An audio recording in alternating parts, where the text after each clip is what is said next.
Bismillah. Assalamualaikum warahmatullahi wabarakatuh. Kayaknya lemes nih ibu-ibu nih. Sudah sarapan semua nggak, Bu? Sudah. Baik. Saya ulang ya. Assalamualaikum warahmatullahi wabarakatuh. Alhamdulillah nahmaduhu wa nasta'inuhu wa nastaghfiruh wa na'udzu billahi min syururi anfusina wa sayyiati a'malina may yahdihillahu fala mudhillalah wa may yudhlilhu fala hadiyalah. Asyhadu an la ilaha illallah wahdahu la syarikalah wa asyhadu anna Muhammadan abduhu wa rasuluhu la nabiyya wa la rasula ba'dah. Qala Allahu fi kitabihil karim ya ayyuhalladzina amanu taqullaha haqqa tuqatih wa la tamutunna illa wa antum muslimun. Wa qala aidha ya ayyuhan nasu taqu rabbakumul ladzi khalaqakum min nafsin wahidah wa khalaqa minha zawjaha wa batha minhuma rijalan katsiran wa nisaa wattaqullaha alladzi tasaaluna bihi wal arham innallaha kana 'alaikum raqiba. Wa ba'd. Saderengipun kula saking Tangerang, Bu. Dados boten ngertos bahasa Jawi, Bu. Jadi izinkan saya menyampaikan bahasa Indonesia, nggak apa-apa, Bu ya? Nggak apa-apa. Bismillah. Allah Subhanahu wa taala, ibu-ibu, berfirman, Allahu waliyul ladzina amanu yukhrijuhum minadh dhulumati ilan nur wal ladzina kafaru awliya'uhumut taghut yukhrijunahum minan nuri ila zulumat. Allah itu adalah kekasih. Wali itu tingkatan tertinggi, ibu-ibu. Kekasih paling tinggi disebutnya wali. Kalau ibu-ibu biasanya ngomong Habib, ya itu kekasih juga. Khalil itu kekasih juga. Tapi tingkatan tertinggi itu adalah wali. Ya, wali itu tingkatan kasih yang sangat dekat sekali. Ya, itu tanda Allah tuh sangat senang dengan orang-orang yang beriman kepadanya. Allahu waliyul ladzina amanu yukhrijuhum minadh dhulumati ilan nur. Allah itu adalah sosok kekasih bagi orang-orang yang beriman, yang mana Allah mengeluarkan orang-orang yang beriman dari kegelapan menuju cahaya. Walladzina kafaru awliya'uhumut taghut, dan orang-orang kafir, orang-orang yang tidak menyembah Allah, wali-wali mereka, kekasih-kekasih mereka adalah setan. Ya, auliya'uhumut taghut, yaitu sesembahan selain Allah. Yukhrijunahum minan nuri ilaz zulumat. Kebalikannya, yaitu taghut ini, sesembahan selain Allah ini, atau yang dituju selain Allah ini, mereka mengeluarkan manusia, kekasih-kekasihnya itu, dari cahaya menuju kegelapan. Maka para ulama menafsirkan beberapa tentang apa itu cahaya, apa itu kegelapan pada ayat ini. Yang pertama, cahaya diartikan sebagai ilmu, dan kegelapan di sini diartikan sebagai kebodohan, karena Islam datang kala itu kepada bangsa Arab, yang mana peradabannya disebut peradaban apa, Bu? Jahiliyah. Artinya apa, Bu? Peradaban kebodohan.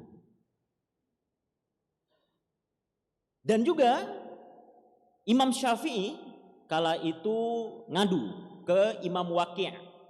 Imam Waqi' itu salah satu gurunya Imam Syafi'i, Bu. Imam Syafi'i berkata, syakautu ila waqi'in an su'i hifzi fa arsyadani bitarkil ma'asi. Dulu aku mengadu kepada guruku yaitu Waqi' tentang buruknya hafalanku, kemudian Waqi' mengajarku untuk meninggalkan maksiat. Fa innal ilma nurun wa nurullah la yu'ta lil asi. Karena sesungguhnya ilmu Allah itu adalah cahaya, dan cahaya Allah itu tidak akan diberikan kepada orang-orang yang bermaksiat. Ya. Maka arti yang pertama dari cahaya adalah ilmu, dan Kegelapan di sini adalah kebodohan. Ya, jadi Allah itu menarik. Allah itu mengeluarkan orang-orang yang beriman dari kebodohan menuju ilmu yang terang benderang. Ibu, Islam ini isinya ilmu, Bu. Ya, maka Allah itu bilang, Allah itu berfirman, yarfa'illahu alladhina amanu minkum walladzina utul ilma darajat. Allah itu akan mengangkat derajat orang-orang yang beriman dan juga orang-orang yang menuntut ilmu. Mengapa demikian, Bu?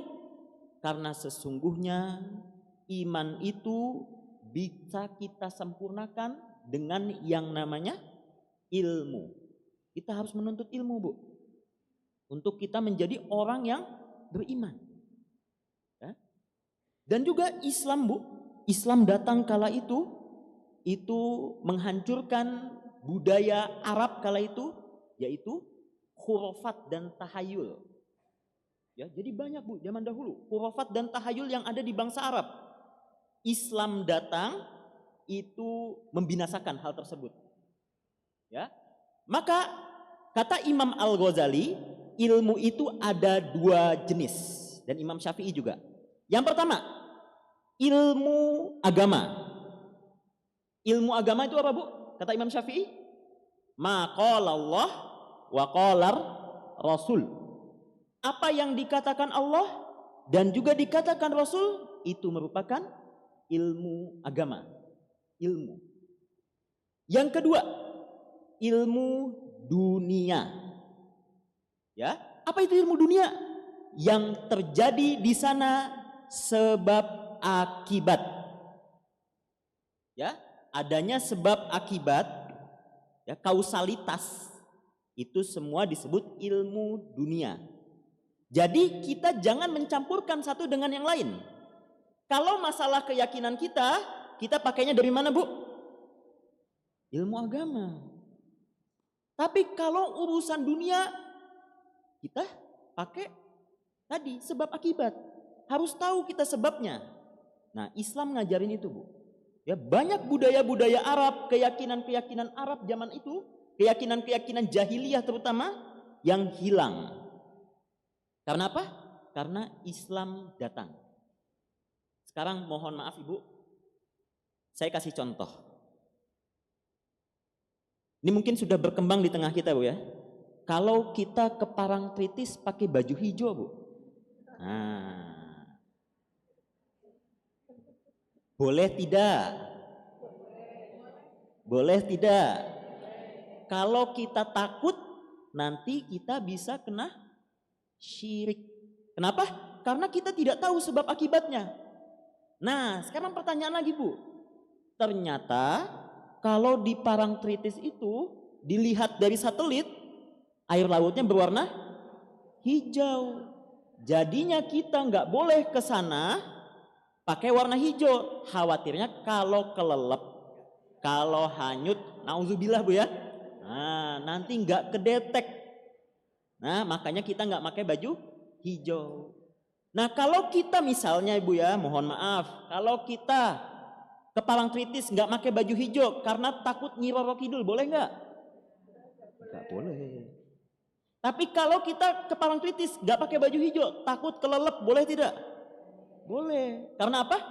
Ada sebab akibat. Itu Islam, Bu. Ya, Islam tuh datang bukan cuma membicarakan tentang keyakinan, tapi tentang kebodohan, mistis-mistis yang nggak benar, nggak ada asal muasalnya, itu dituntaskan sama Islam. Jadi Islam itu menjunjung tinggi yang namanya pendidikan, ilmu. Ya, jadi kita dulu, Bu, di masa keemasan kita, ya, kita punya perpustakaan yang sangat besar, menjadi perpustakaan dunia di zaman Abbasiyah, Bu. Mun qadarullah, ketika Abbasiyah runtuh, perpustakaan itu di bumi hanguskan juga sama Mongolia. Semoga kita ikhtiarkan anak cucu kita nanti juga menjadi pembawa pendidikan, pembaharu pendidikan di dunia Islam ini. Amin ya rabbal alamin. Karena Islam ini tadi, Bu, ya, Allah itu mengeluarkan, ya, orang-orang yang beriman dari kebodohan menuju ilmu. Itu terjemahan yang pertama. Baru pertama Bu, udah panjang banget ya Bu ya. Yang kedua, cahaya diartikan tauhid dan kesyirikan diartikan atau kegelapan diartikan kesyirikan. Ya, maksudnya apa Bu? Cahaya itu adalah ketika kita hanya mengesahkan Allah sebagai satu-satunya entitas yang kita tuju di dalam hidup kita. Gak ada yang lain Bu. Kata Ibnu Taimiyah Bu, kalau kita hidup tujuan kita bukan Allah, maka kita hamba apa yang kita tuju sebenarnya. Jadi kita coba introspeksi. Barang 15 menit, apa sih yang kita tuju hidup ini? Bener gak sih kita ngomong selama ini kita nuju Allah? Bener gak sih syahadat kita udah terrealisasikan Bu? Karena Bu, Nabi SAW bersabda, al-imanu bid'un wa sab'una syu'bah. Keimanan itu ada 70 sekian cabang. A'laha qaulul la ilaha illallah wa adnaha imatatul adza anit thariq wal haya syu'batu minal iman. Iman itu ada 70 sekian cabang. Yang paling tinggi adalah qaul la ilaha illallah, kalimat tauhid. Ya Bu, jadi cabang tertinggi dari keimanan itu adalah perkataan la ilaha illallah. Yang mana dengan saat yang bersamaan juga la ilaha illallah menjadi syarat masuk Islam. Maksudnya apa Bu? Orang itu dengan la ilaha illallah masuk Islam. Tapi dengan merealisasikan la ilaha illallah, itu baru dia sampai derajat keimanan yang tertinggi. Kita Bu, sudah syahadat semua alhamdulillah. Tapi kita introspeksi diri Bu. Apakah benar-benar la ilaha illallah ini cuma sekedar syahadat, persaksian, ataukah aplikatif dalam hidup kita? Sudah belum aplikatif dalam hidup kita? Ya, benar nggak yang kita tuju selama ini Allah? Apakah kita tidak tergoda dengan harta-harta? Apakah kita tidak tergoda dengan dunia-dunia? Yang mana tujuan kita harusnya Allah ketika kita bersyahadat. Tiada Tuhan, tiada tujuan yang berhak kita tuju kecuali Allah Subhanahu wa ta'ala. Jadi kita tidak tergiur dengan hal-hal yang haram lagi ketika kita tahu Allah yang kita tuju. Ya, maka Allah Subhanahu wa ta'ala mengeluarkan orang-orang yang beriman itu dari kesyirikan, menyekutukan Allah, baik yang kecil maupun yang besar, kepada tauhid. Orang kalau udah tujuan hidupnya Allah Bu, tenang Bu. Gak mudah galau, cuman perkara-perkara dunia. Biasanya kita perkara dunia gak kita capai dikit, galaunya sampai seminggu. Ya. Atau kita gak nyampe target, apa Bu misalnya? Yang jualan gak nyampe target tertentu, galau. Alhasil karena dia galau, target berikutnya gak tercapai lagi. Nah, begitu terus. Padahal kalau dia bersyukur, dia semangat lagi, malah siapa tahu malah tercapai. Gitu. Jadi tujuan kita evaluasi. Wa adnaha imatatul adza anit thariq, dan yang paling rendah itu menyingkirkan gangguan dari jalan. Jadi Bu, iman itu tidak berbicara tentang kaifiah sholat saja. Ternyata iman itu memang bertambah dengan kita sholat, kita zakat, kita puasa, kita beribadah praktikal dan ritual. Itu bertambah keimanan kita. Pahala juga. Tapi hal tersebut tidak menyempurnakan keimanan jika kita masih jahat dengan sesama kita. Jika kita belum memperhatikan urusan sosial kita. Coba Bu bayangkan, yang paling rendah imatatul adza anit thariq, yaitu menyingkirkan gangguan dari jalan. Kalau menyingkirkan gangguan dari jalan saja cabang iman yang paling rendah, kalau kita belum bisa sampai sini, gimana kita mencapai yang paling tinggi Bu? Ya, kita melihat paku di jalan, kita ambil tuh paku, kita singkirkan, itu bentuk dari keimanan Bu. Atau malah jangan kita yang malah buang paku Bu ya, gitu ya. Atau buang sampah sembarangan. Ternyata Bu, buang sampah sembarangan itu termasuk dari keimanan Bu. Kalau kita buang sampah Bu di sungai, berapa banyak biota-biota laut Bu yang hilang, yang nggak bisa hidup lagi. Biota-biota air, ya makhluk-makhluk air, yang mana ikan-ikan misalnya ada buang sampah terus tercemar, ikannya mati. Padahal tadi imatatul adza itu dari keimanan, menyingkirkan gangguan. Ya, maka pulang dari kajian ini siap nggih ibu-ibu, nggak buang sampah sembarangan lagi. Nah, insya Allah. Ya, insya Allahnya insya Allah mukmin Bu ya. Nah, bukan insya Allah orang Indonesia. Insya Allah. Oh ya udah, kayak gitu. Siap insya Allah. Karena itu bentuk dari keimanan Bu. Ya, bentuk dari keimanan. Kemudian wal haya syu'batu minal iman, dan rasa malu itu termasuk dari keimanan. Tapi maksudnya di sini rasa malu dari berbuat keburukan Bu ya. Jadi minimal Bu, kalau kita terpaksa ya, bukan terpaksa ya maksudnya ya. Kalau kita melakukan maksiat, itu jangan sampai maksiat kita itu tersebar. Ya kenapa? Karena kita punya rasa malu. Bukan maksudnya munafik Bu. Bukan maksudnya munafik. Kenapa? Jangan sampai maksiat kita menginfluence orang lain untuk melakukan maksiat yang sama. Ya, karena kata Nabi SAW apa? Man dalla ala sayyi'ah falahul itsmu wa itsmu man tabi'ahu. Barang siapa yang berlaku keburukan, yang menunjukkan keburukan, maka baginya keburukan dan baginya itu keburukan yang mengikutinya. Ya, didobel Bu, semakin banyak yang ngikutin semakin terdobel. Dan juga Allah Subhanahu wa taala itu tidak akan mengampuni orang-orang yang suka terang-terangan berbuat maksiat. Ya. Maka kata Nabi sallallahu alaihi wasallam, innallaha yaghfiru kulla syai' illa al-jahharun. Ya. Allah itu tidak mengampuni dosa, atau Allah itu mengampuni segala dosa kecuali orang-orang yang suka terang-terangan dalam berbuat maksiat. Ya insya Allah kalau udah levelnya di ibu-ibu itu insya Allah nggak ada yang terang-terangan lagi ya Bu maksiat, atau ada juga Bu yang biasanya anak muda Bu ya, anak muda pengen dilihat keren, nah, maksiat terang-terangan ya di story, di WA. Nah kita didik anak kita supaya nggak seperti itu Bu ya, karena hal tersebut bahaya. Harus punya rasa malu. Ya syukur-syukur awal mula kita sembunyi-sembunyi, lama-lama kita sudah tidak maksiat lagi.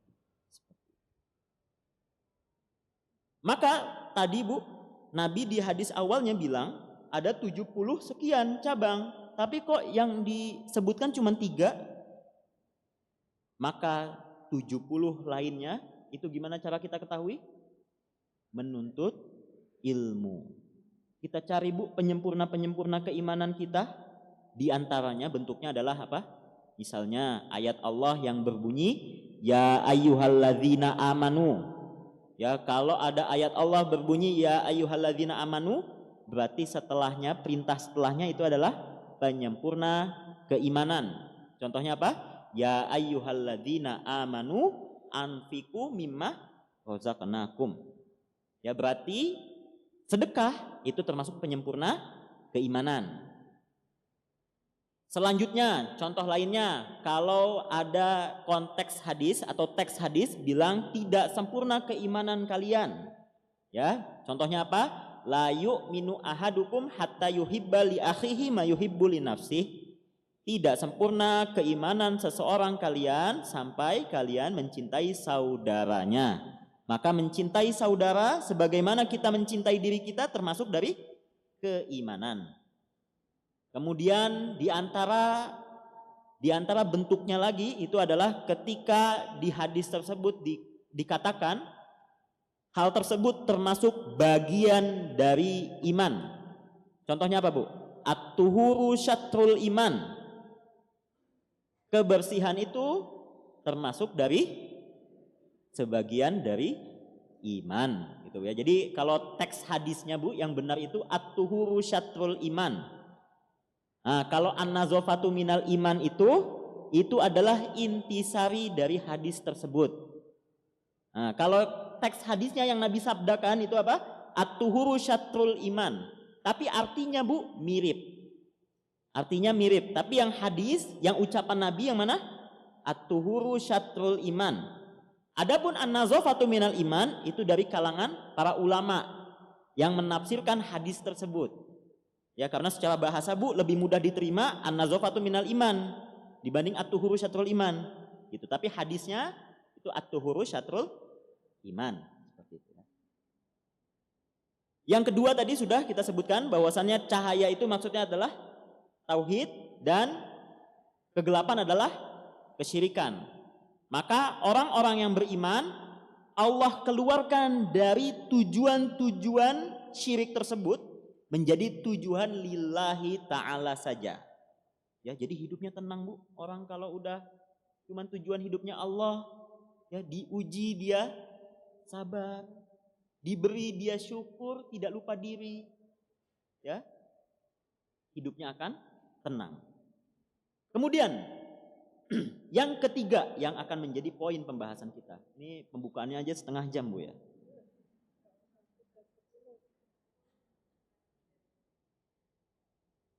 Cahaya maksudnya adalah akhirat. Zulumat, kegelapan itu dunia. Ya. Namun hal ini bisa dibalik Bu.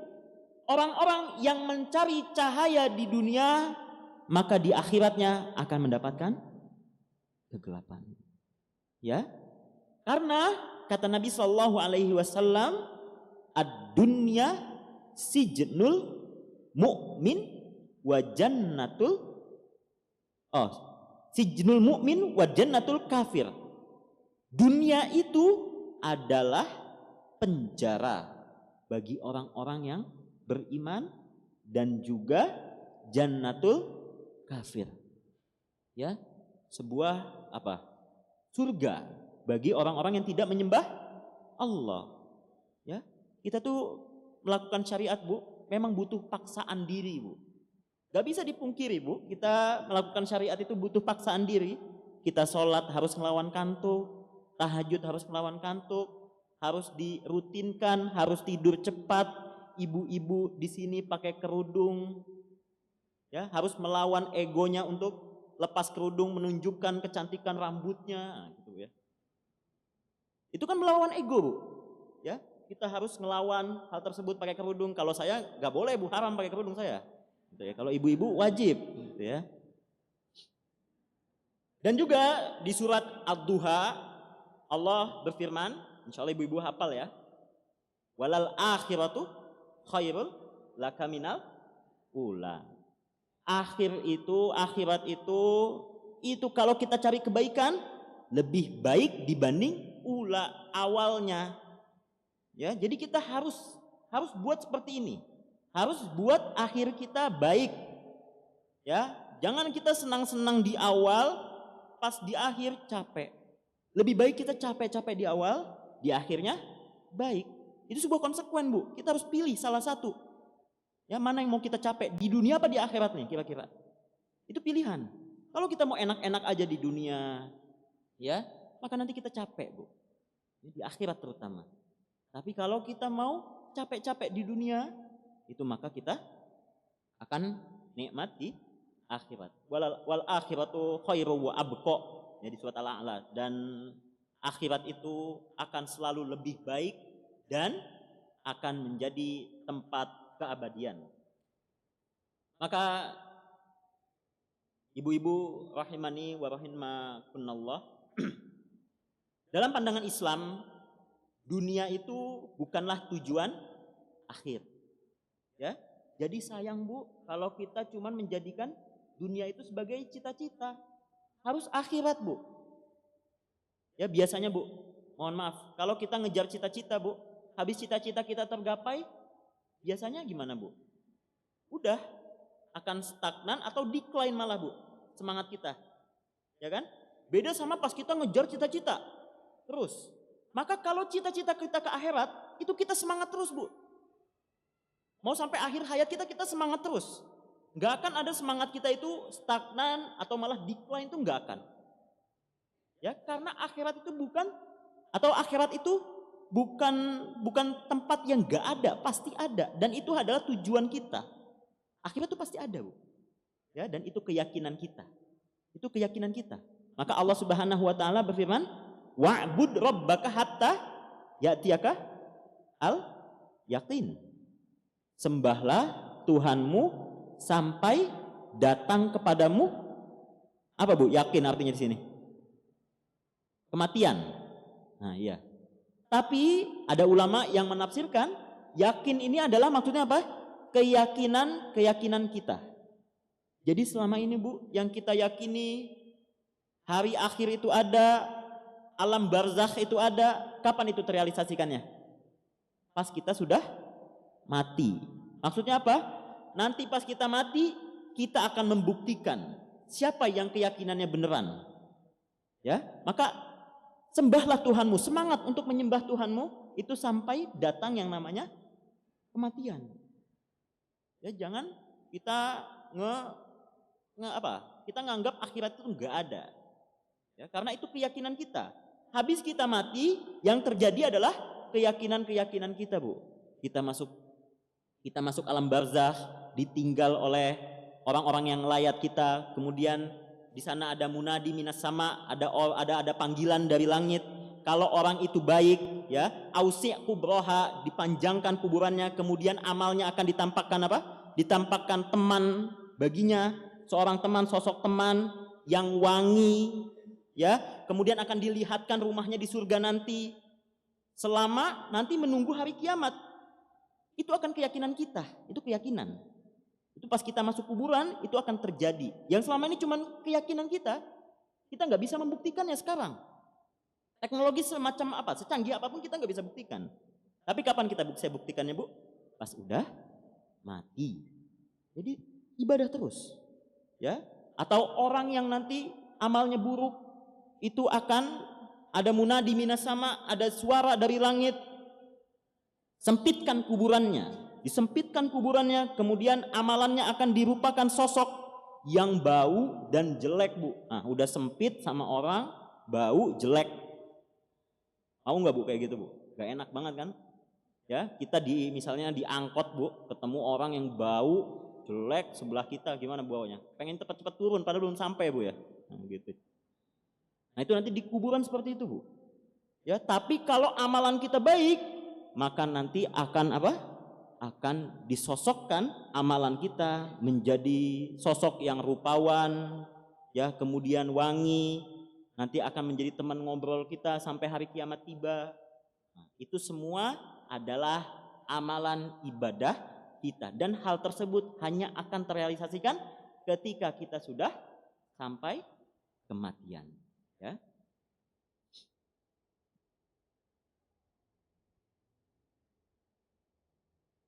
Maka Imam Al-Ghazali juga menyebutkan ad-dunya mazra'atun lil akhirah. Dunia itu adalah tempat bertani, tempat bercocok tanam, ya, tempat kita mazra'ah, tempat kita bertani, bercocok tanam yang akan kita panen di akhirat.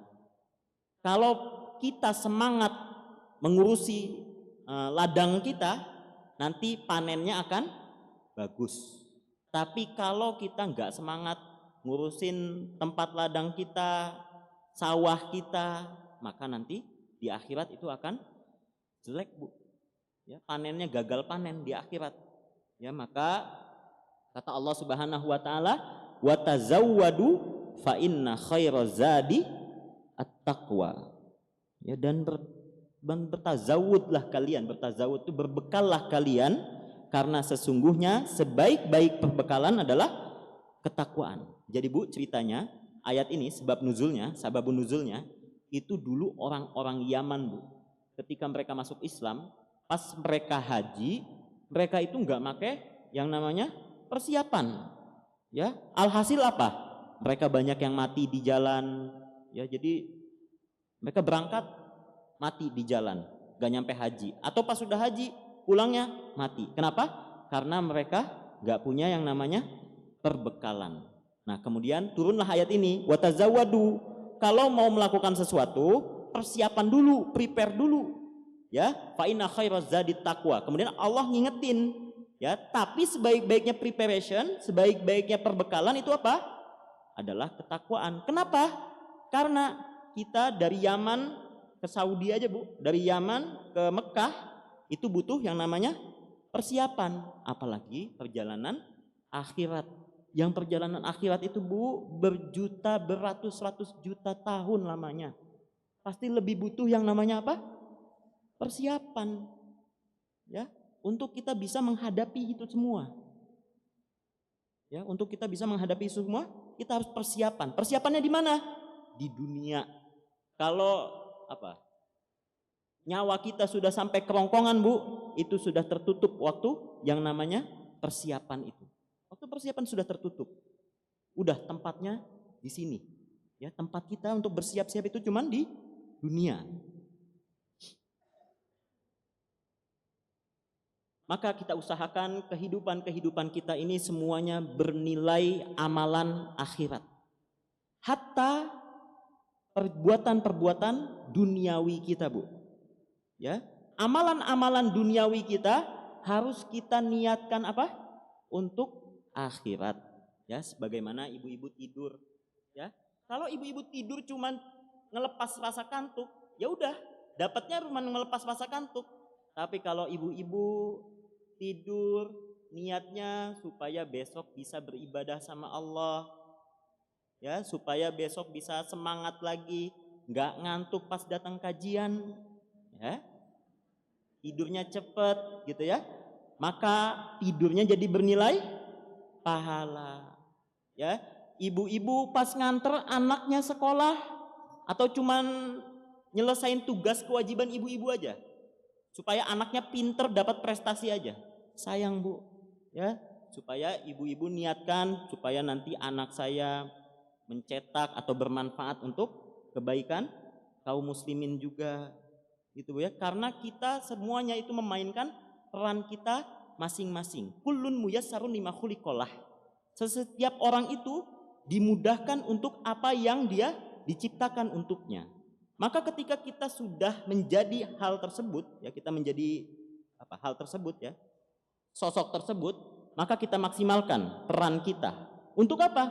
Untuk agama kita. Ya, kita berusaha, Bu. Kita maksimalkan peran kita untuk agama kita. Ya, apapun itu. Ku anfusakum ahlikum naro. Ya, diri kita dan juga lingkungan kita.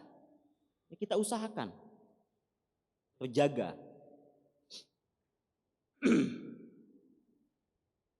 Kemudian pertanyaannya, apakah mencari dunia itu mutlak tercela, Bu? Ya, ketika kita tahu tadi bahwasanya dunia adalah ladang beramal, ya, dan juga akhirat itu adalah tempat apa? Tempat akhir kita, tempat tujuan akhir kita. Kemudian pertanyaannya, apakah mencari dunia itu terlarang? Jawabannya tidak. Selama kita tidak menjadikan dunia itu di atas akhirat. Atau syukur-syukur kita bisa menjadikan dunia kita menjadi wasilah. Apa wasilah? Artinya perantara, jalan, ya, untuk menuju akhirat. Semua bisa, Bu. Kita niatkan untuk beribadah, semua bisa. Gak ada yang gak bisa. Tinggal niat kita apa. Dan yang tahu niat itu bukan orang lain, tapi diri kita sama Allah. Kita gak ada urusan sama orang lain tahu niat kita apa, gak usah.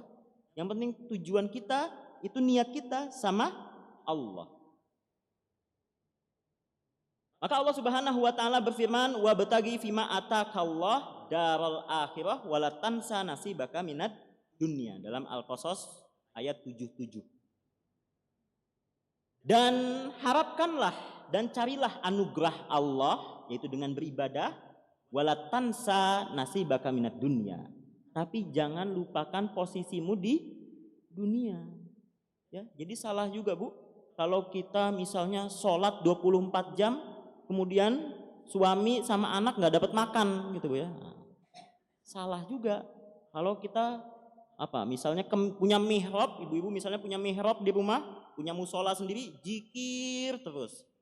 Ya, terus anaknya nggak dapat makan, suaminya nggak dapat makan, nah, salah juga Bu. Ya, jadi kita jadikan hal-hal lain itu, aktivitas keharian kita itu menjadi peribadatan juga. Ya, walatan sanasi baka minat dunia, dan jangan lupakan peranmu di dunia, karena kita punya peran juga di dunia.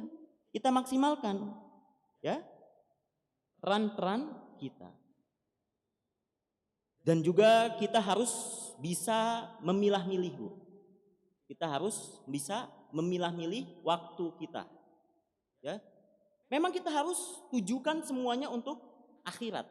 Tapi kita harus bisa membagi waktu kita. Ya, Usamah bilang ke Abu Darda kala itu, li ahlika haqqun wali nafsika haqqun walillahi haqqun ala nafsik. Bagi dirimu, ya dirimu itu punya hak. Ya, keluargamu punya hak juga atas dirimu, dan juga Allah punya hak atas dirimu. Maka bagilah hal tersebut. Ya, jangan semuanya langsung dipakai untuk ibadah ritual saja. Tapi ada saatnya kita memperhatikan anak-anak kita.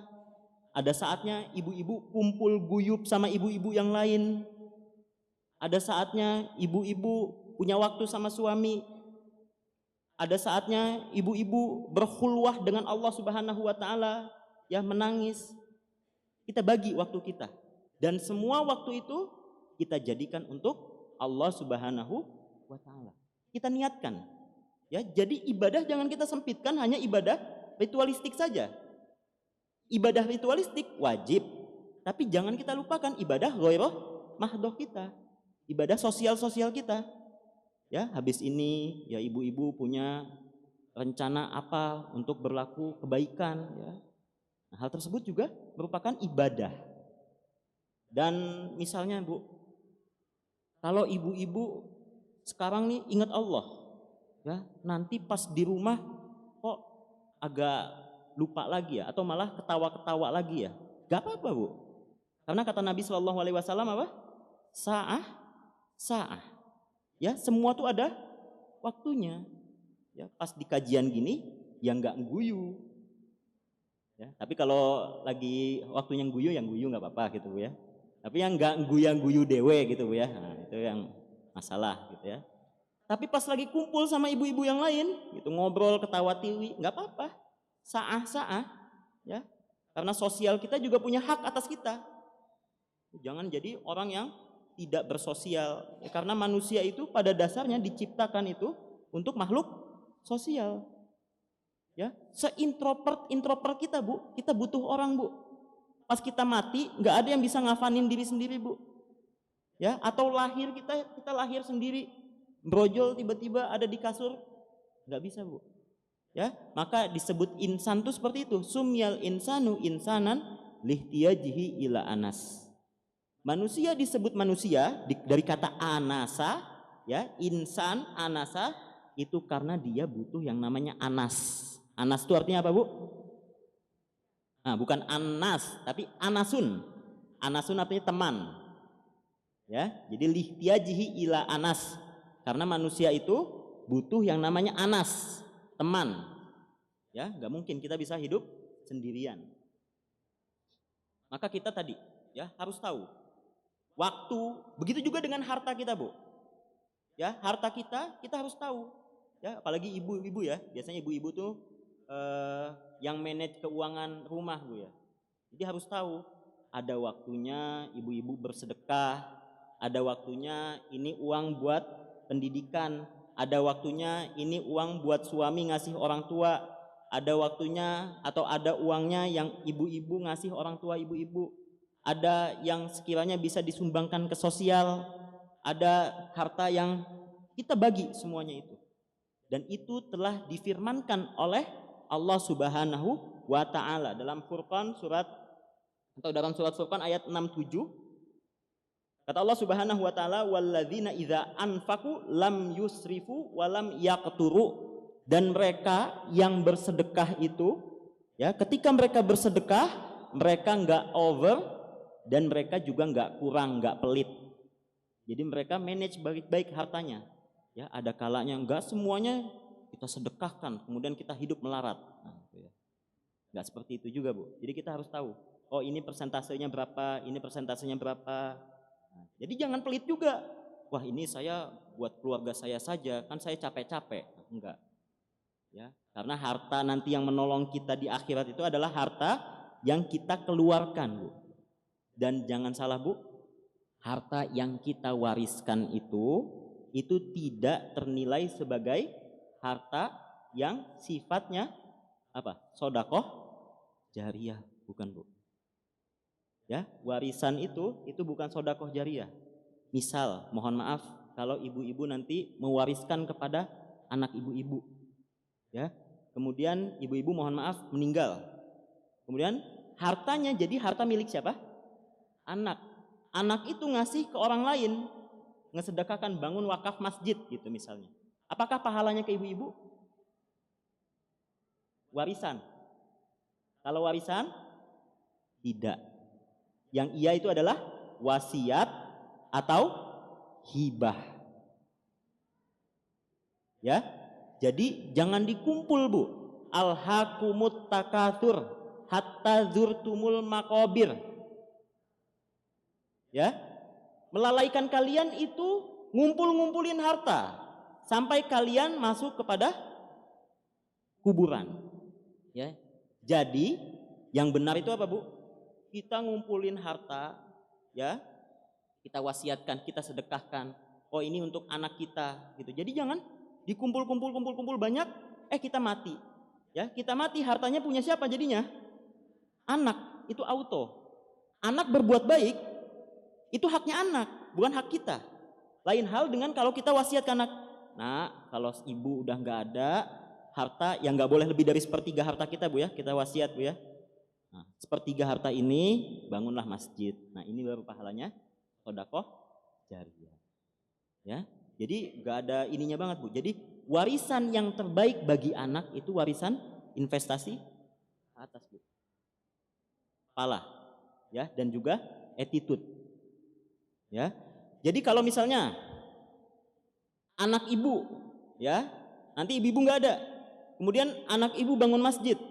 Nah, dari harta warisan ibu, ya, kalau dia melakukan atas dasar ilmu yang mereka miliki itu dari ibu-ibu, ya, maka ilmu tersebut yang menjadi landasan dia bangun masjid itu ibu-ibu dapat sodakoh jariyah. Karena apa? Karena ilmu ibu-ibu karena warisan ibu-ibu. Ilmu, ya, karena mereka melakukan hal tersebut atas dasar pengetahuan yang ibu-ibu kasih ke mereka. Ya, maka jangan lupa, Bu, kita sebagai madrasah pertama di keluarga kita pertajam ilmu agama kita. Ya, memang kewajiban guru-guru anak-anak kita mendidik, tapi jangan lupakan kita juga punya kewajiban untuk mendidik anak-anak kita. Karakter anak kita tuh yang bangun kita, Bu. Ya, guru tuh membangunnya apa? Knowledge. Tapi attitude dan yang lain-lainnya yang bangun siapa, Bu? Keluarga. Ya, keluarga yang bangun attitude dan yang lain-lain. Ya, mindset itu yang bangun keluarga. Jangan sampai yang lain, Bu. Jangan mau diambil kesempatan itu. Itu kesempatan emas kita. Ya, supaya pas nanti ibu-ibu nggak ada, anak berlaku apa, pahalanya kembali ke ibu-ibu. Nah, itu tadi. Ya, jadi usahakan hal-hal dunia ini, ya, kita jadikan semuanya sebagai jembatan menuju akhirat, bukan tujuan, Bu.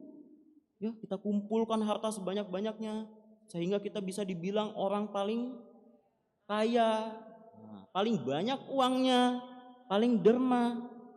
Ya, itu nggak kepake lagi, Bu, di akhirat, Bu. Malah yang paling banyak numpuk hartanya, paling banyak pertanyaannya. Ya, paling banyak nanti hisabnya, Bu.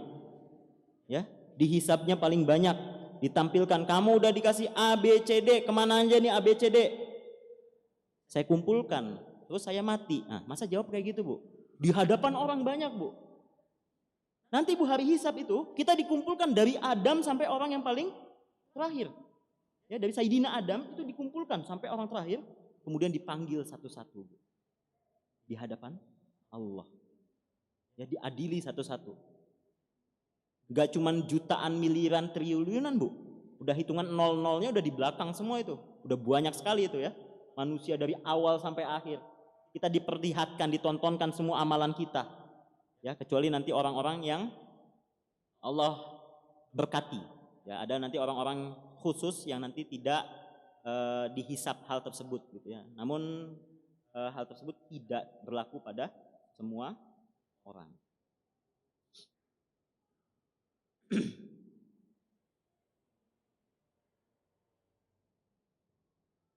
Maka tadi Bu, jika kita tadi telah melakukan peribadatan kepada Allah Subhanahu wa taala, kita usahakan ya.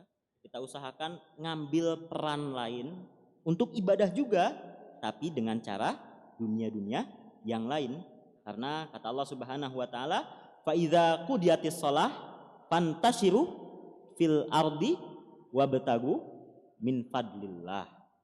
Kalau udah dilaksanakan sholat, maka nyebarlah kalian di muka bumi, jangan ngedekem aja, ya, bersebaranlah kalian di muka bumi dan coba cari yang namanya ridho Allah, ya. Habis sholat kita di rumah, cari kebermanfaatan lainnya. Apa yang kira-kira bermanfaat kita untuk akhirat kita? Oh, datang pengajian kah? Oh, datang bikin apa? Bikin PKK kampung kah? Atau bakti sosial kampung kah? Ya, atau bikin ide-ide apa untuk memajukan apa? Sekitar kita kah, sosial kita kah? Atau memakmurkan masjid kita kah? Bu, ada syariat yang selama ini kita udah apa? Kita udah lupa, Bu.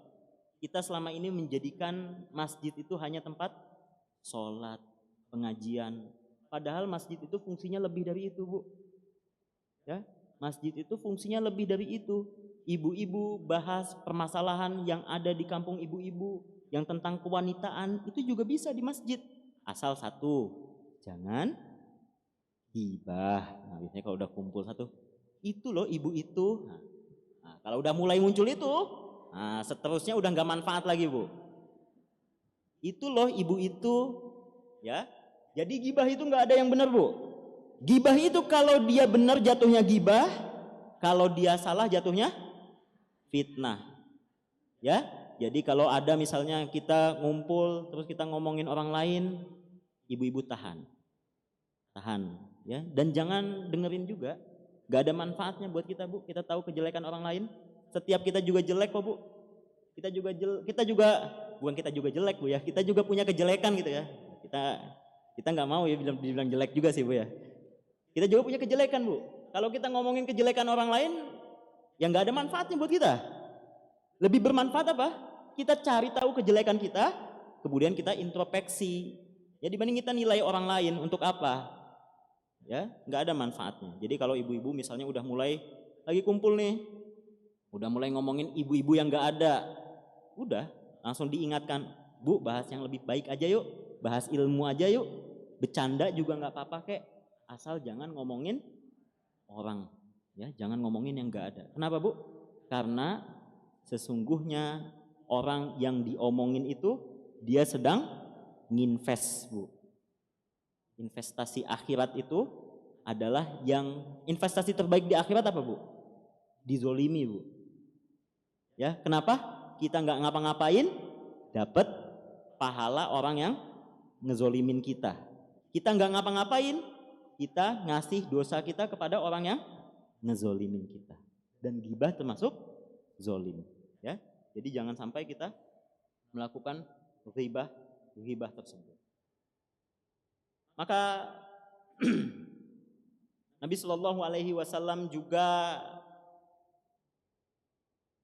bersabda, kun fid dunya ka'annaka gharibun au abirus sabil. Jadilah kalian di dunia itu sebagaimana kalian terasa asing atau pengembara. Kalau orang asing atau pengembara, Bu, ya nggak bakal yang namanya merasa dia harus apa? Harus wah, gitu ya, harus menjadi apa? Harus dia yang paling tersohor. Ya, kalau memang tersohor dengan sendirinya ya nggak apa-apa. Ya, tapi kalau misalkan dia mencapai itu hal tersebut gitu ya, untuk perkara-perkara dunia itu nggak perlu, Bu. Ya, orang-orang pengembara itu cuman butuh apa? Yang penting saya dapat bekal di sini. Yang penting saya survive. Yang penting saya bisa terus perjalanan saya. Ya, di dunia ini tempat kita perbekalan. Jadi bukan beneran kita yang fokus, ya. Kita benar-benar bukan fokus sama dunia, ya. Jadi, Bu, di dunia ini isinya cuman cobaan aja, Bu. Ya, jadi kalau kita dapat sesuatu itu juga sejatinya kita lagi diuji, ya. Jadi kalau kita mendapatkan sesuatu gini, kalau ibu-ibu mengharapkan sesuatu kebaikan, terus ibu-ibu dapatkan, ya itu lagi diuji. Dan ibu-ibu nggak dapatkan juga itu lagi diuji, ya. Karena kata Nabi Shallallahu Alaihi Wasallam, ad-dinu sintani, ya. Agama itu ada dua cabang, ada dua setengah, ada dua pembagian. Yang bagian pertama adalah bagian sabar, yang bagian kedua adalah bagian syukur, ya. Dan juga kata Nabi Shallallahu Alaihi Wasallam, ajaban li amrin mu'min, orang mukmin itu menakjubkan. Innama kullu amrihi khairun, setiap urusannya itu pasti membawa kebaikan. In asobahu syarra sobaro, kalau dia ditimpa keburukan dia bersabar, fakana khairan lahu, maka itu baik buatnya. Wa in asobahu dorro, atau in asobahu sarro, kalau dia ditimpa kesenangan dia syakaro, dia bersyukur. Tapi wa in asobahu dorro, kalau dia ditimpa keburukan maka dia bersabar, dan itu baik buatnya, ya. Maka kita, Bu, hidup di dunia ini itu ujiannya cuma tadi, syukur, sabar, jangan lupa diri, ya. Karena memang sudah bawaan karakter kita, Bu. Kita lupa diri itu udah jadi karakter kita yang harus kita lawan. Allah Subhanahu wa taala berfirman, innal insana khuliqa halu'a, iza massahu syarru jazu'a, wa iza massahul khairu manu'a. Ya, orang itu ya kalau ditimpa, orang itu diciptakan itu suka apa? Ngedumel, Bu. Mengeluh, ya, berkeluh kesah. Kalau dia ditimpa yang namanya keburukan, ya, dia ngedumel. Dia merasa yang paling tersakiti sedunia. Nah, dia merasa yang paling terhinakan di dunia. Allah nggak sayang sama dia. Kalau dia ditimpa kebaikan, kalau dia mendapatkan kebaikan, dia manu'a, dia lupa diri. Ya, dia merasa ini berkat jeripayah saya. Nah, itu, Bu. Itu hindari kalimat-kalimat seperti itu, Bu. Ini atas jeripayah saya. Enggak. Yang pertama kita lakukan, ini atas pemberian Allah. Ya, melewati wasilah saya. Saya dimudahkan oleh Allah. Nah, jangan lupa, Bu. Ya. Maka di dalam surat Ad-Duha kita baca sama-sama ya, Bu, ya. Biar enggak ngantuk semua. Bismillahirrahmanirrahim. Wad-duha. Apa artinya? Demi waktu duha, waktu pagi menjelang siang, Bu, ya. Wal-laili idza saja. Dan demi malam hari yang apa, Bu? Yang menyelimuti malam, gitu ya. Selanjutnya apa? Ma wadda'aka rabbuka wa ma qala, dan Tuhanmu itu tidak meninggalkanmu dan juga tidak menelantarkanmu. Ya, selanjutnya. Walal akhiratu khairu laka minal ula, dan sesungguhnya akhirat itu akan menjadi lebih baik dibanding yang pertama. Ya, jadi kalau kita sabar, ya, kita yakini bahwasanya Allah tuh nggak ninggalin kita. Ya, jangan kita merasa Allah ninggalin kita. Karena sejatinya apa, Bu? Wallahu fi zonni abdihi. Ya, kata Allah Subhanahu wa taala dalam hadis qudsi, ana fi zonni abdi, aku sesuai prasangka hambaku. Ya, kalau misalnya kita merasa ditinggali, boleh jadi beneran Allah ninggalin kita. Tapi kalau Allah lagi nguji saya supaya saya naik level, ya, maka Allah juga berlaku tersebut. Ayat selanjutnya apa, Bu? Wala saufa yu'tika rabbuka fatardo, dan suatu saat, ya, saufa yu'tika, Allah akan memberimu fatardo, dan kamu akan ridho, baik di dunia maupun di akhirat. Kalau enggak di dunia pasti di akhirat. Kalau kita bersabar, kalau kita meyakini bahwasannya Allah itu tidak meninggalkan kita, mawadda'aka rabbuka wa maqala. Kalau kita meyakini bahwasannya Allah itu tidak meninggalkan kita, maka nanti di akhirat itu akan lebih baik, dan Allah akan memberikan kita, dan kita akan senang dengan pemberian Allah. Selanjutnya, alam yajidka yatimang fa'awa. Apa kamu ingat nggak dulu pas kamu dalam keadaan yatim, kemudian Allah tinggikan derajatmu, Allah bantu kamu, ya, Allah bantu kita pas kita dalam keadaan yatim. Selanjutnya, wa wajadaka dhallan fahada, dan ketika kamu dalam keadaan tersesat, Allah yang menunjukkanmu. Ya, selanjutnya, dan ketika kamu dalam keadaan fakir, ya, Allah yang mencukupkanmu. Ya, jadi kita ingat masa-masa kalau kita lagi ditimpa musibah, Bu. Kita ingat, Bu. Oh, dulu pernah kok saya juga ada musibah ini, Allah bantu kok. Ya. Kalau pas kita lagi ngerasa lagi di bawah, sekarang kita lagi ngerasa di bawah, kita yakin, Bu, suatu saat Allah akan bantu kita sebagaimana dahulu Allah bantu kita. Ya, kita udah ibu-ibu udah umur sekian, ya, pasti pernah juga mengalami cobaan-cobaan sebelum ini. Ya kan? Dan Allah bantu, alhamdulillah, ketika kita bersabar. Yang penting kuncinya apa, Bu? Kita sabar. Kuncinya sabar. Ya, selanjutnya. Nah, pas kita lagi tinggi, fa'amal yatima fala takhar. Tadi ingat nggak pas kita dalam keadaan yatim, fa'awa, Allah bantu kita. Pas kita udah tinggi, ya, fa'amal yatima fala takhar. Kalau kamu kepada orang yatim, jangan disewena-wena, jangan dikuasai, jangan merasa megah. Tetap down aja, tetap ngerasa sama. Aku dulu di posisimu, aku juga dulu di bawah sama kayak kamu. Cuman Allah bantu aku lebih dulu aja. Jadi jangan rasa lebih tinggi kepada yang di bawah kita di stratanya, Bu. Itu cuma strata dunia. Yang strata sebenarnya adalah strata di akhirat yang kita belum tahu, masih ghaib itu semua. Kapan dibuka? Yauma la yukshafu kullu syai'. Yauma la yukshafu kullu syai'. Ya, hari akhirat itu enggak ada yang ditutup-tutupi lagi. Semuanya akan terbuka. Ya, derajat orang itu dihitungnya nanti di akhirat. Strata kita di dunia ini cobaan kita buat di dunia. Kita lagi tinggi ya itu cobaan, kita lagi di bawah ya cobaan. Tinggal kita syukur atau sabar. Selanjutnya, fa'ammas sa'ilah fala tanhar. Kalau ada yang minta-minta, jangan dihardik. Ya, memang, Bu, minta-minta itu bukan bagian dari Islam. Ya, minta-minta bukan bagian dari Islam. Tapi kalau ada yang minta-minta, jangan kita malah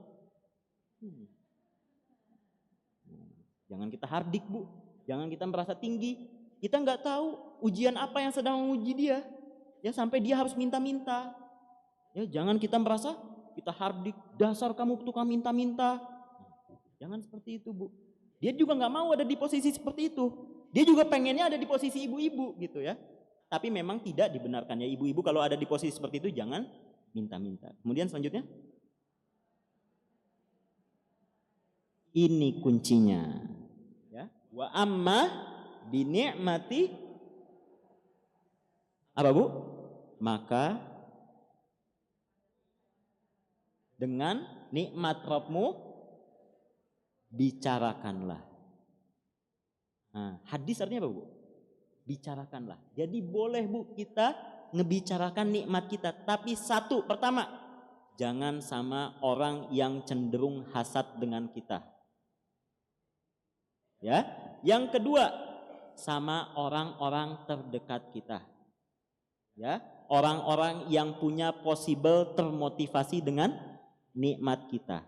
Jadi nggak usah semua orang juga kita ceritakan, saya baru beli mobil loh. Nah, saya tadi kemarin habis umroh bolak-balik sebulan ini 7 kali loh. Itu nggak mungkin Bu ya, nggak mungkin ya. Capek Bu ya. Tapi apa? Ya, ceritakan kepada orang-orang yang sekiranya bisa termotivasi sama kita, ceritakan kepada orang-orang terdekat kita, ceritakan kepada orang-orang yang kelihatannya nggak bakal hasad sama kita. Kalau sama orang yang hasad kita nggak perlu ditampilkan Bu. Ya, pertama kasihan dianya, kedua kasihan ibu-ibunya. Nanti dia hasad bahaya kan? Ya, kasihan juga dianya nanti, wah si ibu ini kok bisa ya, saya nggak bisa ya. Terus dia temurung gitu ya. Nah, kasihan kan? Tapi kalau ibu-ibu pas cerita, jangan sekali-kali bilang ini karena saya. Tapi apa tadi bilangnya di ayat itu?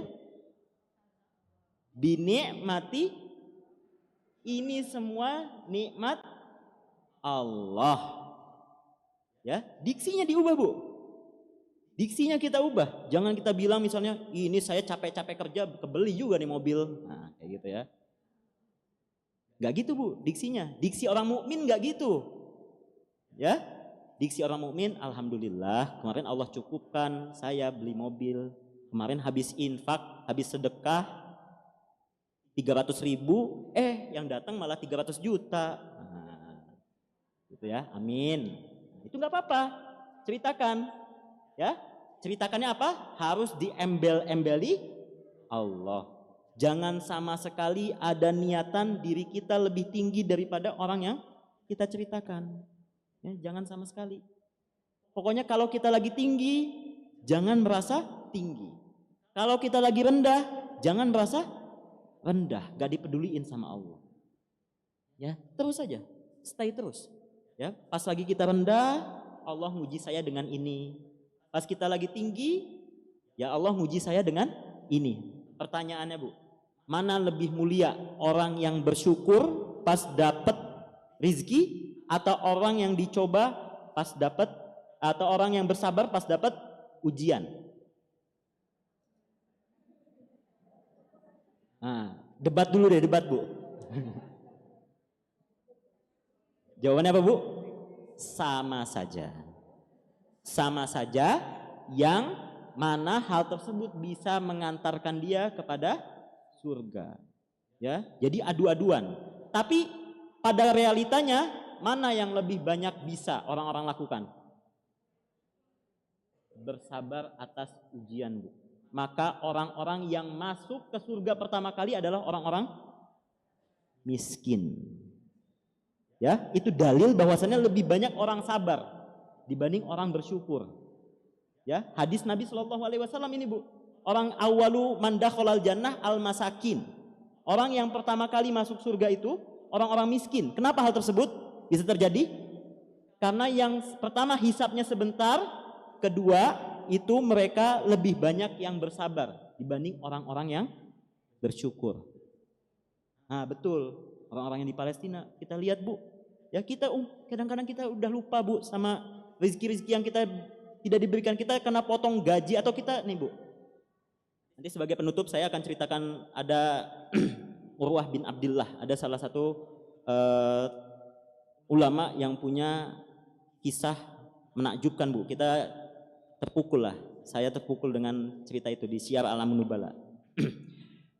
Kita Bu, kita kadang-kadang lupa Bu apa yang Allah berikan, ya. Maka ketika kita melihat gelas Bu, yang harus kita lihat setengah kosong atau setengah isi Bu? Gelas setengah air, kita melihat setengah isi atau setengah kosong yang kita lihat? Biasanya kita melihat setengah kosong, cuman sedikit, padahal ada. Ya kan? Nah kita lupa Bu, kadang-kadang uang kita hilang 100.000, kepikirannya 1 tahun. Oh enggak ya? Enggak bakal Bu ya, kalau cuma 100.000 ya. Ya. Padahal harusnya apa Bu? Kalau kita kehilangan sesuatu bilangnya apa? Inna lillahi wa inna ilaihi rajiun. Innamas sabru fi sadmatil ula. Sabar itu ada pada hantaman pertama. Ya, innamas sabru fi sadmatil ula. Ya, kita lihat Bu, kita kehilangan 100.000, ya. Itu langsung kepikiran lama banget. Padahal harusnya kita tinggal sabar aja. Oh, nggak apa-apa. Kita masih punya 200.000. Kita masih punya 100.000 yang lain. Nggak apa-apa. Anggap saja ini sebuah sedekah buat saya. Hilang nanti Allah ganti. Kalau nggak diganti di dunia, pasti di akhirat lebih banyak. Ya, gitu terus mikirnya. Ya. Dahulu Bu, ada nama ulama namanya Urwah Bu. Beliau itu orang yang sangat soleh. Kemudian dia kena penyakit, nama penyakitnya Al-A'la. Saya nggak tahu ya Bu, penyakit apa ini zaman sekarang, antara kista atau yang lainnya, saya nggak tahu. Kemudian penyakit ini menggerogoti kakinya. Kemudian nggak ada pengobatan, di mana-mana diobati nggak bisa. Tapi dia yakin karena sabda Nabi Shallallahu Alaihi Wasallam, tidak ada penyakit yang tidak ada obatnya, pasti ada obatnya. Dia cari terus kemana-mana, ketemulah di salah satu tempat. Tapi syaratnya apa?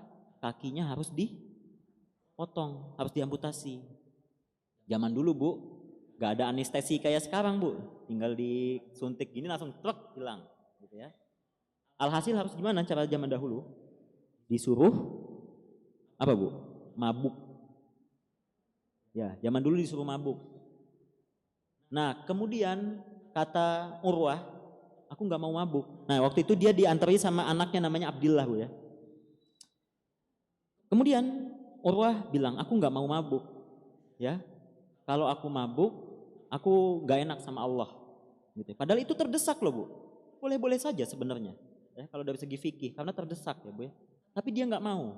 Dia nggak mau wasilah dia menuju kebaikan. Dia sembuh itu untuk menuju kebaikan, ya. Tapi dia nggak mau untuk wasilah menuju kebaikannya itu dengan cara mabuk. Padahal boleh-boleh saja. Kemudian dia gimana caranya? Akhirnya dia bilang gini, biarkan da'ni aqra'ul Quran, biarkan saya ambil mushaf. Dia baca mushaf itu 1 malam, ya. Dan zaman dahulu Bu, amputasi nggak ada pisau bedah Bu. Pakainya apa Bu? Gergaji. Kebayang Bu ya? Kebayang Bu ya? Dagingnya memang pakai pisau cepat, tapi tulangnya digergaji. Dan dia tidak merasakan apapun, ya, dengan membaca mushaf Quran. Ada nggak Bu kita di level ini Bu ya? Kita introspeksi diri nih Bu. Ya, jangan-jangan memang iman kita belum nyampe ke sana gitu ya selama ini. Dan kita pengen bersanding dengan mereka, tersaingi jauh Bu. Kalau kita pengen ngelihat yang di atas tuh ngelihat yang di atas orang-orang soleh Bu. Jangan ngelihat yang di atasnya orang-orang yang harta-harta aja. Ya sesekali nggak apa-apa untuk motivasi kerja Bu ya. Tapi jangan sampai terus-terusan ngelihat yang di atas harta-harta, nanti kita pusing, suntuk. Kemudian orang itu tadi, beliau Urwah menghatamkan Qurannya, kakinya sudah selesai beres, sudah selesai. Itu gak kerasa dia Bu. Ya, kita boro-boro Bu, ada nyamuk dikit, ceprak gitu Bu ya. Ada nyamuk dikit, gatel dikit, langsung udahan. Udahlah nggak mood, tinggal Quran. Padahal belum 1 ain Bu ya. Kemudian dikabarin, Urwah dikabarin pas mau dijemput anaknya, ya anaknya namanya Muhammad, itu ternyata anaknya mati. Ya, pas jemput Urwah pakai onta, jatuh dari unta, mati. Kemudian apa yang dikatakan Urwah? Udah mah kena kakinya hilang 1, anaknya mati 1. Pas dia bilang kakinya hilang 1, saya masih punya 3 kok. Urwah bilang gitu. Ya, innalillahi wa inna ilaihi rajiun. Alhamdulillah yang masih menjadikan saya 3 alat gerak dan masih menyisakan saya 7 atau 6 orang anak. Ya, itu tuh level para ulama tuh Bu.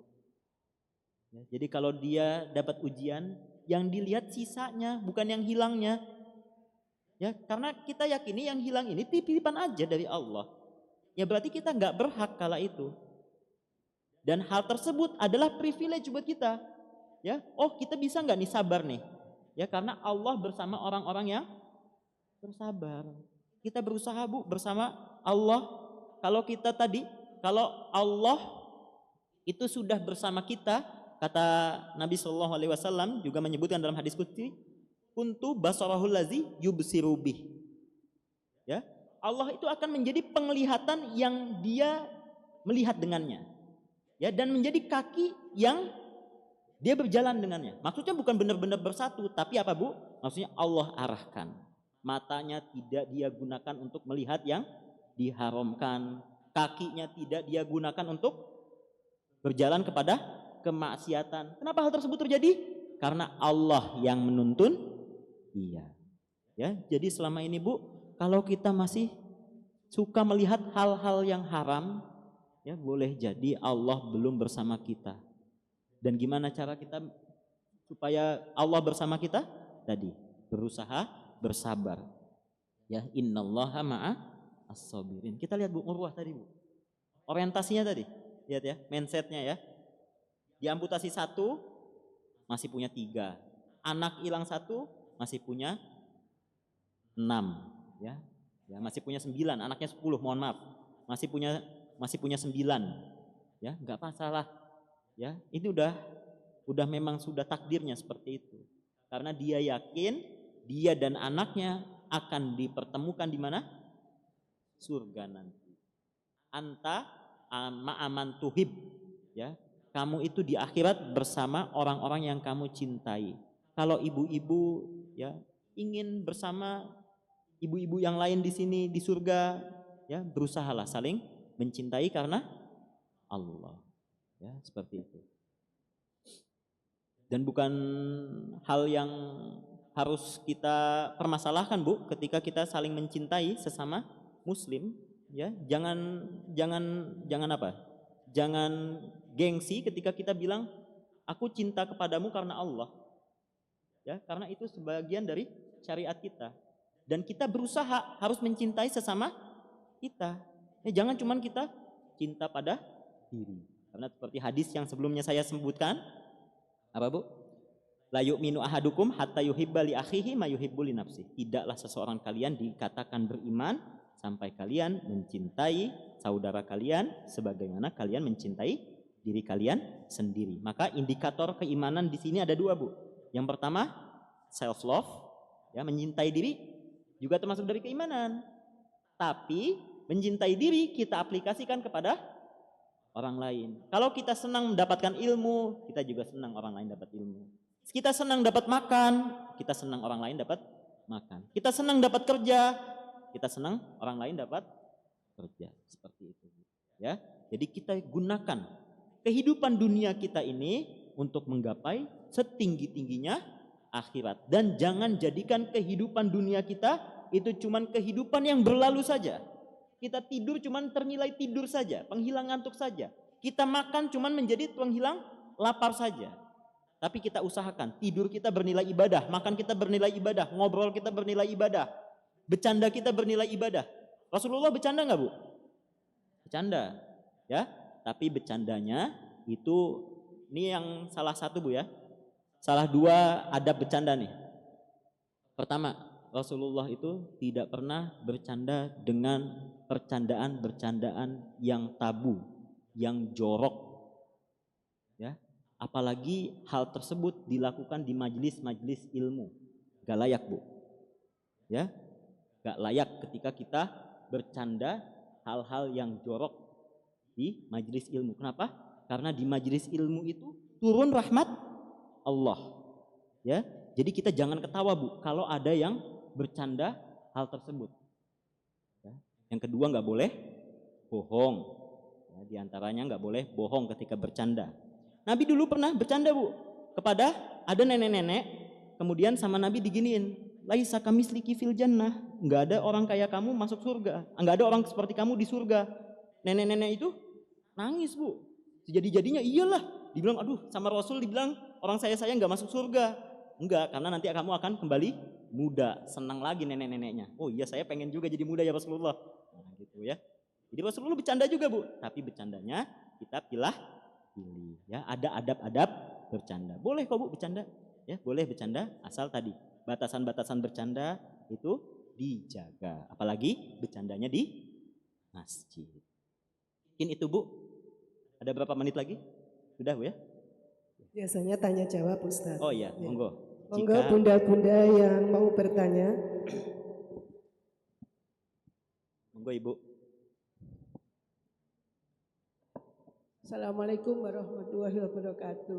Waalaikumsalam warahmatullahi wabarakatuh. Saya Ibu Isni yang mau saya tanyakan. Tadi yang saya dengar bahwa warisan itu tidak untuk anak tidak menjadikan amal jariah. Iya Bu. Nah, kalau punya sedikit warisan, apakah yang saya masih ada itu apakah harus dihibahkan biar menjadi amalan saya? Apa nanti yang saya tanyakan begitu. Jadi kalau mati saya berarti kan jadi warisan tapi tidak memberikan pahala jariah bagi saya. Makanya saya tanyakan apakah harus dihibahkan sekarang ataukah bagaimana yang terbaik. Itulah saya Ustaz. Assalamualaikum warahmatullahi wabarakatuh. Pertama, tadi ayat yang sudah saya sebutkan, walladzina anfaku lam yusrifu walam yakturu. Waris memang jadi hartanya anak, ya, bukan jadi harta kita, ya. Tapi anak itu berhak mendapatkan waris. Paham Bu ya? Jadi ibu-ibu punya kewajiban untuk ngasih waris ke anak-anak. Tapi hasilnya itu punya dia. Ya, bukan hasil hibah ibu-ibu. Ya, tapi itu kewajiban ibu-ibu. Bukan fadl, bukan keutamaan. Tapi keutamaan itu tidak boleh kita dahulukan dibanding kewajiban. Yang sunnah itu tidak boleh kita dahulukan dibanding kewajiban. Kita mencukupi anak kita pas kita mati, itu kan kewajiban Bu. Maka nggak boleh kita mendahulukan yang sifatnya sunnah. Maksud saya jangan terlalu ngumpulin berlebih-lebihan. Nanti anaknya punya 7 gedung warisan. Nah, ya. Lebih baik warisannya ya cukup aja buat si anak itu survive. Gitu Bu ya. Jangan sampai kita nggak punya warisan, kasihan juga Bu anaknya nanti Bu ya. Nah gitu Bu, maksud saya gitu. Tadi warisan itu sifatnya hak anak-anak ibu, ke kita. Ya, hak anak-anak kita ke kita atau hak keluarga kita ke kita. Harus ada nggak berarti kalau hak? Harus ada, ya, harus ada. Tapi cukup ada yang mencukupi mereka.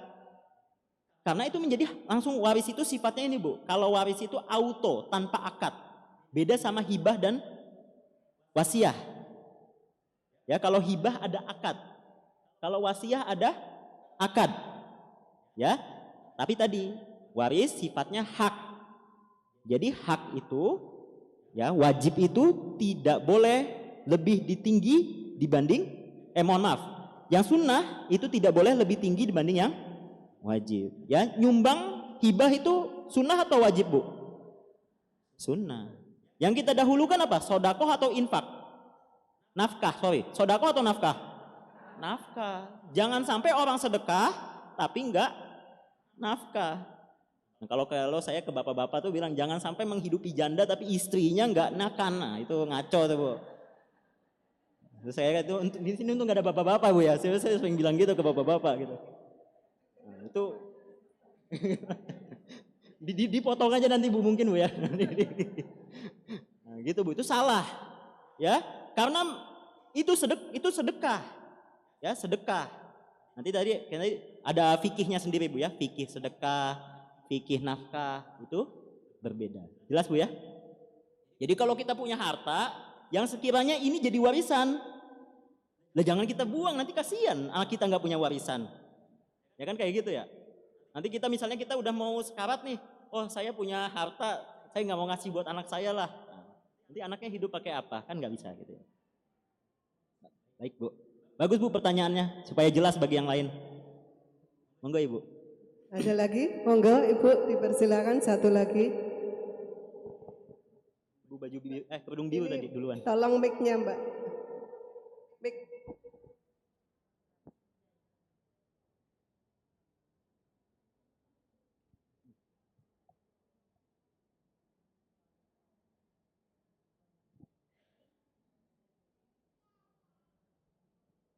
Assalamualaikum warahmatullahi wabarakatuh. Waalaikumsalam. Ustadz, yang mau saya tanyakan yang sudah Ustadz sampaikan tadi ya, kalau misalnya kita mendapatkan harta warisan kemudian kita sedekahkan untuk membangun masjid, itu maksudnya yang pahalanya yang dapat siapa atau prosedurnya seperti apa agar kita tidak salah. Kemudian yang kedua, misalkan ada orang tua kita yang sudah meninggal, kemudian beliau mempunyai uang, sewaktu masa hidupnya kan belum sempat wasiat apa-apa, tapi kita anak-anaknya yang masih hidup ini ingin menjadikan uang itu sebagian untuk seperti disumbangkan ke masjid, untuk anak yatim gitu. Itu sudah benar atau belum, dan maksudnya untuk persenannya itu berapa yang harus untuk menjadi amal orang tua kita, sedekah atas nama orang tua, sama yang harus dibagi ke anak-anaknya yang masih hidup. Matur nuwun Ustadz. Siap, Bu. Baik, yang pertama, tapi tadi nggak mutlak, Bu ya. Kalau misalnya ibu-ibu ngasih dapat harta dari orang tua ibu-ibu gitu ya, kemudian ibu-ibu bangunkan masjid, pahalanya kan bukan si pemberi waris. Tapi lain hal kalau ibu-ibu mengatasnamakan harta ini untuk orang tua, ini lain hal, Bu ya. Kalau si anak itu nggak mengatasnamakan si mayit, ya berarti ya buat si anak, karena hartanya siapa? Anak. Kalau si anak itu mengatasnamakan mayit, maka sedekahnya sedekah siapa? Mayit. Tapi kan kita nggak bisa tahu harta waris kita kemana, ya kan? Kalau kita ngasih nyuruh anak kita, maka jadinya wasiat. Ya, waris itu yang duit auto itu loh, Bu. Waris itu duit auto. Nah, wasiat itu tidak boleh lebih dari 1/3. Nah, 1/3. Jadi misalnya ibu-ibu punya tanah 9 hektar, maka wasiatnya cuma 3 hektar. Nah gitu ya, gak boleh lebih. Tapi nanti 6 hektarnya itu warisan buat ahli waris. Ternyata ahli warisnya baik, ngasih nama, mensedekahkan atas nama ibu, maka pahalanya jadi buat ibu. Tapi kalau anaknya gak baik, Bu, dia sedekah aja, gak atas nama ibu, ya buat dia, karena hartanya siapa? Harta dia. Nah pertanyaannya, kalau si orang tua belum ngasih wasiat, Bu ya, belum ngasih wasiat, tapi ibu-ibu pengen ini harta balik ke dia gitu ya, maka dibagi dulu warisnya. Warisnya dibagi dulu atas keridoan semuanya, ya. Warisnya dibagi, kemudian atas ridho semuanya, karena nanti punya orang, tiap orang jatahnya beda-beda, ya. Karena nanti 200.000, misalnya kita 200.000, dari 200.000 hak ibu sama hak kakak cowok ibu beda. Jadi bagusnya dibagi dulu, baru patungan 200.000, 200.000. Jangan langsung dipotong dulu, nanti yang segini waris, yang segini. Ini takutnya apa? Takutnya ada anak yang enggak ridho. Kecuali semuanya ridho, Bu ya, lain hal. Tapi kan ahli waris bukan cuman adik kakak doang, ada yang lain-lainnya. Ya, kalau mau kayak gitu diskusi dulu. Kalau ada yang nggak sepakat, langsung dibagi aja. Bagi dulu, nanti anak-anak yang sepakat kumpul, ayo kita ini orang tua kita nggak wasiat nih, tapi kita pengen harta ini jadi amalan baik buat dia. Gimana caranya? Ya kita atasnamakan beliau. Ya, atasnamakan beliau, ya. Tapi kalau ibu-ibu nggak mengatasnamakan dia, ya pahalanya nggak jadi punya mayit, ya. Tapi ibu-ibu infak aja nih atas ilmu yang diberikan orang tua atau mayit, maka pahala yang nyampe ke mayit itu adalah pahala ilmu, ya. Jadi tadi dibagi dulu, bagi baru diskusi mau berapa nih kita ngasih supaya ini, nah gitu. Ya, supaya, dan nanti jangan lupa pas nanti dikasihkan ini atas nama orang tua, ya, supaya pahalanya memang balik ke orang tua kita, ke mayit, seperti itu. Oh ternyata malah lebih concernnya ke bagian ini Bu. Ya nggak apa-apa kan masih berkaitan Bu soalnya ya. Warisan itu masih berkaitan dengan dunia menuju akhirat Bu ya, karena harta Bu ya. Ya, nggak apa-apa Bu, bagus. Pertanyaannya bagus, membuka wawasan yang lain jadinya.